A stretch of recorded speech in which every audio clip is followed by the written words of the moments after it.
প্রিয় বন্ধুরা, আজ আমি আমার লেখা স্মৃতিকথা স্মৃতির পাতা খুলে দশম পর্ব পাঠ করে শোনাচ্ছি। একদম ছেলেবেলার কথা, যা আমি আমার মা আর দিদিমার কাছে শুনেছি। মামা বাড়ির পাশে বড় দিদিমার বাড়ি ছিল। সেই বাড়িতে রতিকান্ত কয়াল আর তার স্ত্রী অনিমা দেবী ভাড়া ছিলেন। ওনারা যখন আসেন আমার বয়স তখন নিতান্ত কম, মাত্র 6 মাস। ওনারা বছরখানেক বড় দিদিমার বাড়িতে ছিলেন, তারপর চাকরি বদল হয়, অন্যত্র চলে যান। ওনারা নাকি আমাকে পাগলের মতো ভালোবাসতেন। ওনাদের একটি সন্তান হয়েছিল, কিন্তু জন্মের কিছুদিন পরেই মারা যায়। কাকু কাকিমা আমাকে নাকি এক টিন বিস্কুট দিয়ে বসিয়ে রাখতেন। আমি বিস্কুট লালা মিশিয়ে বিস্কুট ভেঙে একাকার করতাম। মা অনিমা কাকিমাকে বলতেন, এইভাবে বিস্কুট নষ্ট করার কোনো মানে হয়? অনিমা কাকিমা শুনতেন না, বলতেন তাতে কি হয়েছে, বাচ্চারা ওরকম করেই থাকে। অতি ছোট ছিলাম বলে ওদের কথা আজ আর আমার মনে পড়ে না, কিন্তু আমার 2 বছর বয়স থেকে অনেক কথাই মনে আছে, যেটা একটু অস্বাভাবিক ব্যাপার ছিল। ছেলেবেলা থেকে আমি একদম কান্নাকাটি করতাম না, আর নিজের মা, মাসি, মামি আর কাকিমাদের ছাড়া অন্য মহিলাদের কোলে ওঠার একদম পছন্দ করতাম না। রাজেন্দ্রনগর কলোনিতে আমাদের প্রাইমারি স্কুলের শিক্ষক ফনা মাস্টারমশাই এর বোনেরা থাকতেন, আমাকে খুব ভালোবাসতেন। তারা আমাকে কোলে নিয়ে ঘোরার চেষ্টা করতেন, আমি কিছুতেই কোলে উঠতে চাইতাম না। 3 বছরে একটা ঘটনার কথা আমার মনে পড়ছে। তখন আমার মামাতো ভাই বাবুল বা আমার ভাই রাজুর জন্ম হয়নি। মা স্কুলের ছাত্রীদের নিয়ে পুরী বেড়াতে গেছিলেন। আমার বড় অভিমান হয়েছিল আমাকে নিয়ে না যাওয়ার জন্য।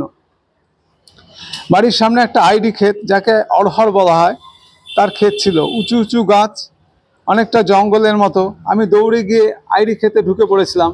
পরে দাদু আমাকে অনেক খোঁজাখুঁজি করে বুঝিয়ে সুঝিয়ে ঘরে এনেছিলেন। একদম ছেলেবেলায় আমার আরও কতগুলো ব্যাপার ছিল। আমার বয়স যখন 4 বছর, তখন একদিনের কথা মনে পড়ছে।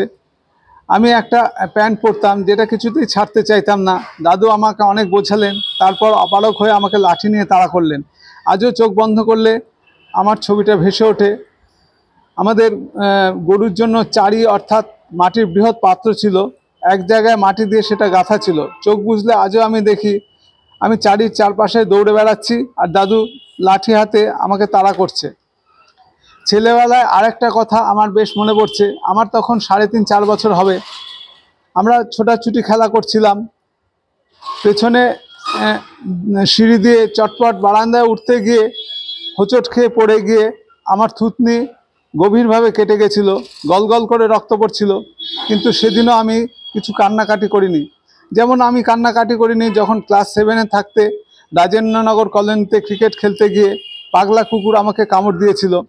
বেথুয়াডরি হাসপাতালে থেকে আমার পেটে নাভির চারপাশে ইয়া বড় ইঞ্জেকশান ফোটানো হয়েছিল, 14টা ইঞ্জেকশান।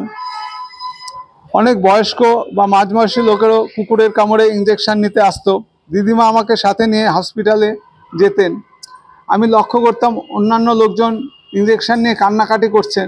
যন্ত্রণা খুবই হতো, কিন্তু কান্নাকাটি করা আমার স্বভাব নয়। আমি হাসতে হাসতে হাসপাতাল থেকে বেরোতাম। ছেলেবেলায় বড় দিদিমার বাড়ি থেকে রতিকান্ত কাকুরা চলে যাওয়ার পর সান্নাল দাদু, দিদিমা আর ছেলেমেয়েরা বড় দিদিমার বাড়িতে ভাড়া এসেছিলেন। ওরা যখন ভাড়া এসেছিলেন তখন আমি দেখিনি, কারণ আমি তারা অনেক আগেই কলকাতা চলে গেছিলাম। কলকাতায় বাবা এবং জ্যাঠামণি এবং তার পরিবার একসাথে ছিলেন। প্রথমে বাঁশদ্রোণী এলাকায় বাসা ভাড়া করেছিলেন, পরে সেখান থেকে নাকতলা পোস্ট অফিসের কাছে শ্রীযুক্ত সত্যব্রত ঘোষ দস্তিদারের বাড়িতে ভাড়া গেছিলেন। সত্যব্রত বাবুর স্ত্রী নাম ছিল রমা দেবী, আমি মামিমা বলে ডাকতাম। অত্যন্ত স্নেহপ্রবণ এবং অসাধারণ মানুষ ছিলেন, আমাকে খুব ভালোবাসতেন। তার বাড়িতে শম্পা বলে আমার চেয়ে কিছু ছোট একটা বাচ্চা আর ওর বাবা, মা আর ভাই থাকতো।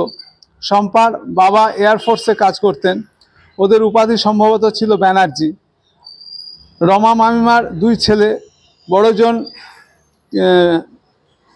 বড়জন কিষানদা আর ছোটজন বাপিদা। নাকতলার বাড়িতে বাবা, মা, আমি, জ্যাঠামণি, সেজো জেঠু, সেজো জেঠিমা, মেজমা, দিদিভাই যার নাম সুজাতা, ফুলদি অর্থাৎ সুপ্রিয়া, ছোটদি ভাই অর্থাৎ সুনন্দা, আর রাঙাদি আর ঠাম্মা, এই সবাই আমরা একসাথে ছিলাম।